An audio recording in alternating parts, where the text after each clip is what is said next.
This is The Road Ahead, Chapter 2. There is never only one bed. I told you so! Not 5 seconds later, and Logan had already begun to pace between the cars. He rubbed his hands across his face as if he could banish the sight of the stranger that had led them to the middle of nowhere, all to have summoned the wrong person. The man remained silent, though his hands had found their way back into his pockets. He shifted on his feet, not in a nervous manner, but definitely with a fair amount of concern. All the while, Patton glanced between the two, unsure as to who needed more of a comfort. It seemed Roman was the only one still caught up on the stranger's last statement. Who is Virgil? His question broke through the chaos. It was even enough to stop Logan from his mutterings of the flaws in placing letters on random cars. The man raised his head at the question with a suspicious tilt to his head. Why must you know? The voice was slyer than Roman expected, and it caught him slightly off guard. From the way the stranger had been fidgeting before, he would have never thought his voice to carry such a confidence. Just curious? Don't we have a right to be informed, since it was our car that you put the letter on? No, not at all. A smirk emerged on the man's face. I don't offer information to strangers. Not even your name? Especially my name. The man glanced behind his shoulder, then back to the three. A certain edge seemed to grace his senses, the feeling that left Roman thinking they weren't the only people present in the parking lot. Look, he pinched the space between his eyebrows. It must suck to be sent here for nothing, but I currently have someone I need to find. Why don't you just go home and we can forget this ever? Janice! You will not believe what I figured out. I think you got the wrong van. Both Roman and the stranger tensed at the sound. Janice. Roman committed the name to his memory, should it be useful for later. However, he was frozen for a different reason altogether. He knew that voice. Sure enough, bounding down the concrete sidewalk came a man clad in a leather jacket that was more pins than jacket, and an old green t-shirt that looked about ready to disintegrate. He greeted the one called Janice with a bright grin, and only slowed to a stop as he noted the other three in the parking space. As his eyes trailed to Roman, his mouth gaped wide open, but before he could speak, "What the heck are you doing here, Remus?" Janice's brow furrowed, and Logan and Patton shot him a confused glance. Remus's eyes widened, and he stepped down from the curb. He approached Roman slowly and muttered to himself, I could ask you the exact same question. Well? A pair of arms wrapped around his middle, and Roman wheezed as he was pulled into what had to be the tightest hug of his life. Somehow, Remus managed to lift him off the ground, spinning him despite his protests, and smiling wide as Roman was finally set down. It's been a little bit, hasn't it? I'd like to think that 10 months was more than just a little bit. Roman couldn't help but chuckle to himself. He lightly punched Remus's shoulder. Some brother you are, only visiting by coincidence? Brother? Janice stepped forward. Roman didn't fail to notice the way his gaze trailed over him before the man spoke. You didn't tell me you had a brother. Twin, to be exact. And I don't tell you a lot of things. I gotta keep some of my secrets, Jan. He winked, and both cringed at Remus's implications. The sound of clasped hands broke the three from their conversation, and all turned to face Logan. I hate to break up the family reunion, but I'd like to know if there is some purpose to us being here. He shivered slightly, still bothered by the night winds. Why exactly were you trying to contact this Virgil person? Janice's face hardened. I told you. I don't offer information to strangers. He's none of your concern. And how can we trust that you aren't the reason this Virgil is missing? Logan, Roman hissed, though the biology major ignored him. All I know is that we've been dragged here only to be met with a stranger, and what I suppose is Roman's twin, to which he didn't care to tell either of us about. He shot Roman a glare. But I can speak with him later. What I want to hear is a darn good explanation, and I expect your friend to be within our sights in a matter of minutes before I call the authorities on this whole mess. Do it and screw us all over. I dare you. Janice's eyes narrowed, and even without explanation, the threat was enough to leave Roman and Patton exchanging nervous glances. Logan glared at Janice, though backed off with a sigh. The hint of suspicion still refused to leave his eyes as he returned back to the space between his two friends. As if on cue, a pair of lights cast their gleam upon the brick walls of the gas station. Everyone sought the source of the glow, and found it to be a car pulling up into the next closest parking spot. Roman caught the recognition that flashed across both Janice's and Remus's faces, and only as he looked did he realize the van was the same as his own. The low hum of the engine faded into nothing, but the frantic slamming of the car door replaced the sound. Shuffling feet became visible amidst the shadows, and soon another stranger had entered the circle, eyes wider than saucers.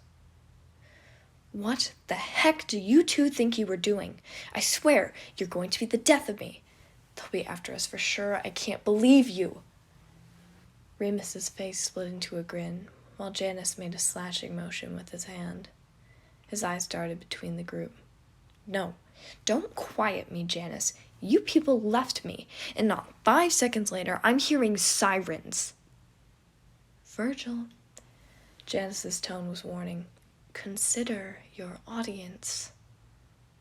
What audience? What more could you possibly throw at me? He swiveled around finally to face the whole group. Virgil's face dropped. Oh. Patton waved, sending his friends a confused glance when Roman gently pushed his hand back down. Virgil's eyes bounced between the three. Suspicion hung in that gaze, and an uncomfortable silence fell inside the circle. Who the heck are they? Janice cleared his throat. They were supposed to be you. Me? Well, it seems Janny is not the best at reading license plates. Remus giggled, wobbling on the edge of the curb as if it were a balance beam. Both Janice and Virgil shot Remus an annoyed look, though he only shrugged. Hey, it's not my fault Virgil didn't get the memo. I tried calling him twice. Janice froze. You what? Virgil's hand flew to his pocket, and he fumbled until he was able to retrieve a small phone. It was a puny thing, outdated by years. Virgil flipped open the device, and indeed 2 notifications had lit up the screen. Twin looks of dread covered Janice and Virgil's faces, yet Roman stood in confusion. What was so horrible about a phone call? Sure, Virgil didn't seem to be the people-y type, but he surely would never forget to answer a call from what Roman supposed were his friends. Blue and red flashed in the distance. With it came the wail of sirens. Whoops! Remus giggled, though there was a tension to the way he now stood, on alert in an instant. Roman scanned his brother's face for any sort of an explanation. Janice was quick to offer an answer of his own by chucking the phone into the bushes.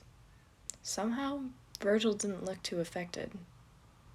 Patton spoke up, his brows scrunched up in confusion. Why would you... Burner phone, Virgil muttered. He pulled a set of keys from his other pocket, pushing past Janice. I thought you said they wouldn't be able to trace it. They shouldn't have been able to. That's the point of a burner phone, after all. Janice mimicked Virgil's movements, retrieving keys of his own and motioning to Remus. Actually, as all mobile phones go through a cell phone carrier or virtual phone number operator, it is still possible to be tracked through a burner phone. This is the real world, not Hollywood. Logan pushed up his glasses and leveled a glare at the three. Now, I expect a real explanation before I reveal your identities to the officers currently approaching us. Try it, I dare you. Stay here, and you're just as much of an accomplice as if you would have ran, Janice hissed. You're coming with us, whether any of us like it or not. Whoa, hang on. Roman held his arms out, a makeshift shield between the groups. We don't need to be going anywhere. Whatever happened to going home and forgetting this all happened?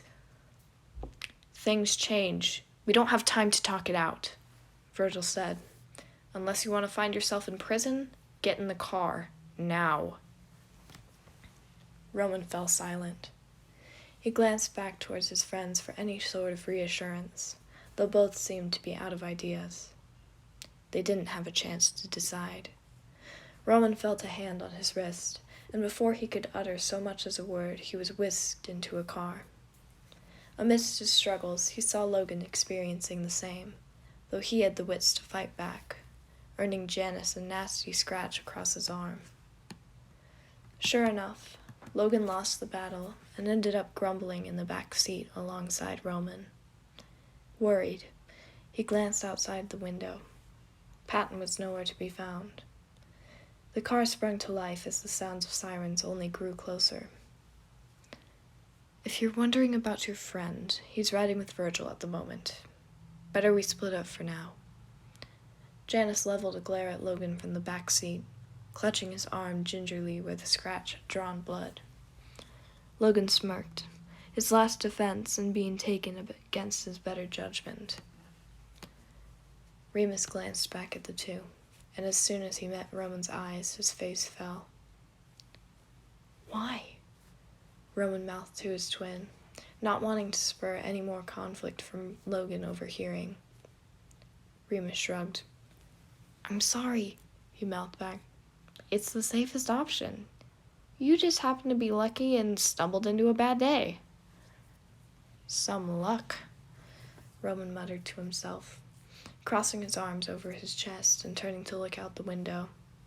He didn't want to see what Remus had to say next. The car pulled out of the parking lot, whizzing round the corner just as the flash of red and blue lights became visible. That was enough to snap Logan and Roman from their sulking, and they twisted to glance out the back seat. 3 vehicles had locked onto their trail, and they were increasing speed by the minute. Hold on to something if you'd like to remain in your seat. Janice's grip tightened on the steering wheel. Remus, make sure Virgil stays en route. This is going to be a tight one. Roman opened his mouth to question further, but was cut off by a screech of tires.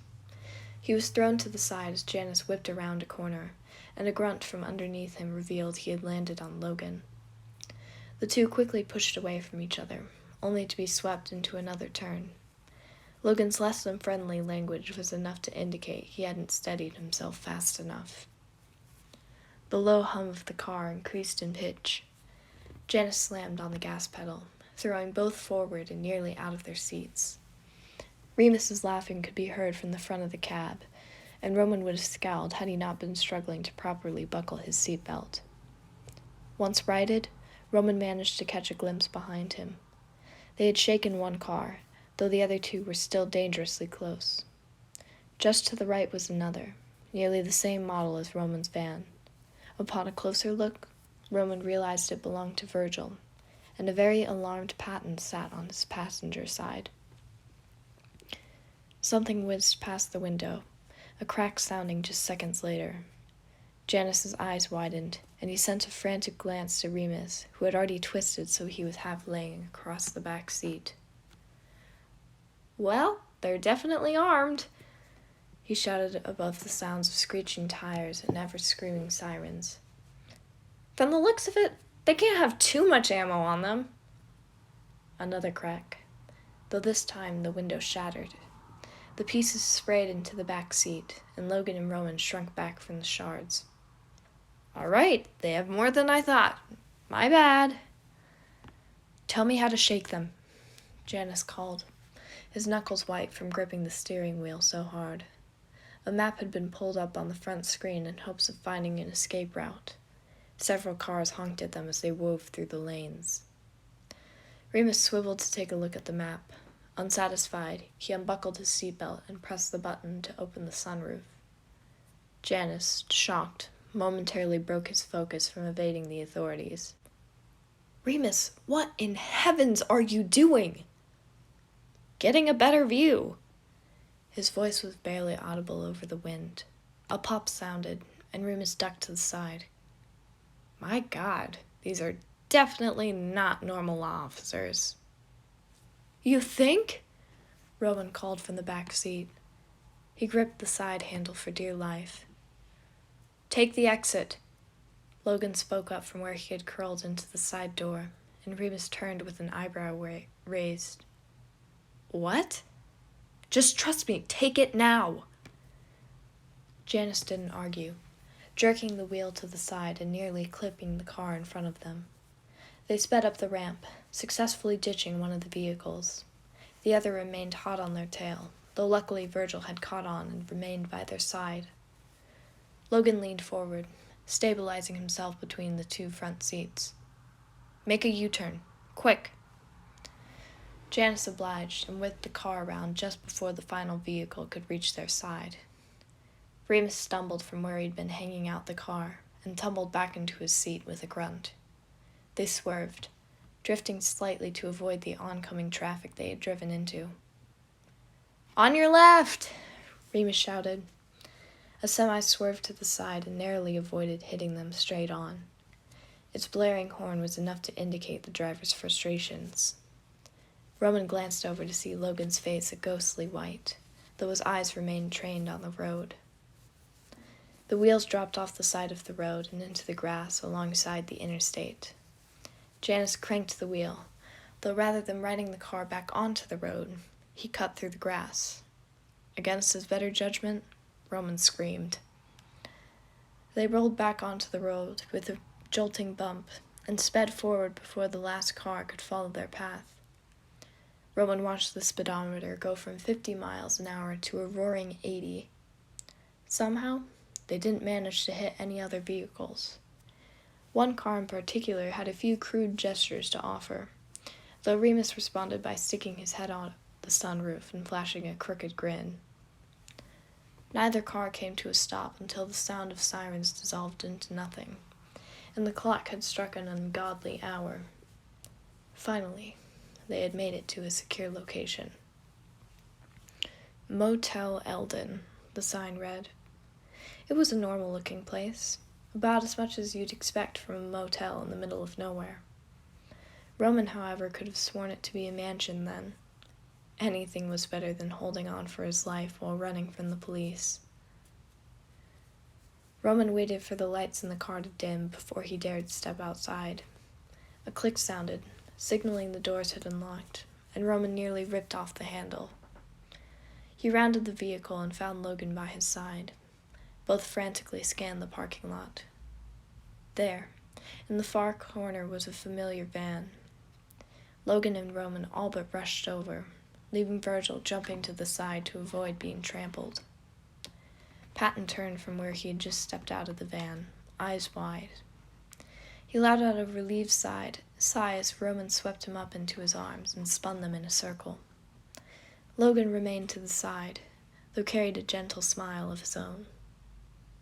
A squeal sounded from Patton, and he giggled until he was returned to solid ground. The movement had left his glasses askew and hair disheveled, but he still carried that smile that was oh so contagious. "Are you all right?" Logan asked, already scanning for injuries. Aside from the surprise of being swept into a car chase, Patton didn't seem too affected. Just a bit shaken up, he responded. For a moment there, I thought we had lost you guys. And Virgil? Logan glanced back towards the three who had gotten them into this mess. Eyes narrowed. He glanced back as he felt a pressure on his shoulder. Patton met his eyes with a soft smile. He was just fine, Logan. If anything, he was helpful. Even in the midst of a car chase, he was reminding me not to hyperventilate. That comes from experience. Virgil cut in from behind, and everyone turned to see the other three approaching. Somehow Remus was still grinning wide. Janice and Virgil just looked tired, though Roman couldn't say he blamed them. He suppressed a yawn of his own. Logan opened his mouth to speak, though Janice stopped him before he could utter a word. Explanations come in the morning. For now, we sleep. But now we sleep. Janice reached for his pocket, pulling out 3 keys, each attached to a red card with a number on it. Mysterious twin that Remus didn't tell me about, you're with me. Roman spluttered. What? I don't trust the 3 of you together yet, and I don't need you running off and getting us all arrested. Janice aimed the statement at Logan, who frowned. You seem the most tolerable as of now, so I suggest you follow unless you would rather be sleeping outside. He tossed the keys to Virgil with a smirk. The rest of you can figure yourselves out. He turned on his heel and left, and after a quick glance to his friends, Roman followed. That left 4 people remaining with only 2 keys. The dilemma was imminent, though Virgil was quick to solve it. Not it for rooming with Remus. Patton caught on quickly, and though he didn't yet understand why Roman's brother was someone to avoid, he too had placed a finger upon his nose and mumbled a quiet, "Not it." Logan simply stared at the pair. Welp, have fun. Virgil handed the final key to Logan and spun his own round his finger with a smirk. Maybe with some luck you'll get a few hours of rest. He nodded to Patton, and the 2 set off for their own room. Logan blinked, clutching the key in his hands as if it was a bomb destined to go off in seconds. He glanced up to find Remus grinning at him in that way that was both humorous and slightly unsettling. Logan said nothing, and instead dragged his tired self across the parking lot to the room that corresponded with the number printed on their key. Remus had the wits to follow, and still had enough energy to skip the whole way. The door swung open as Logan turned the key, and upon surveying the room, he let out a deep sigh. There was only 1 bed. Would you look at that? Remus exclaimed. Looks like we'll have to share tonight. He laughed, and Logan cringed at the idea. Nope. Remus fell silent. What? He looked less disappointed, and more just plain confused. Regardless of the sleeping arrangements supplied at this motel, and the unfortunate fact that we have acquired a single bedroom, we are utter strangers to each other. You may take the bed for yourself. Logan strolled to the closet and retrieved the extra blanket and pillow folded inside. Remus's eyes followed his movements as he crossed the room and neatly laid the blanket across the carpet.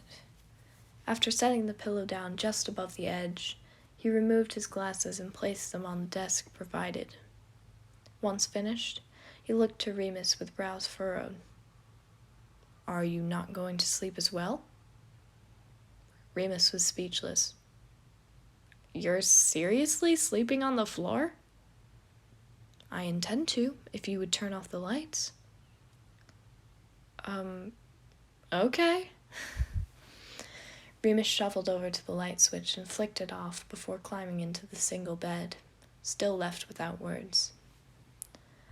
Logan settled in under his own covers and closed his eyes. Good night. Good night, Remus trailed off. With no other responses from his temporary roommate, he rolled onto his side and allowed his exhaustion to take over.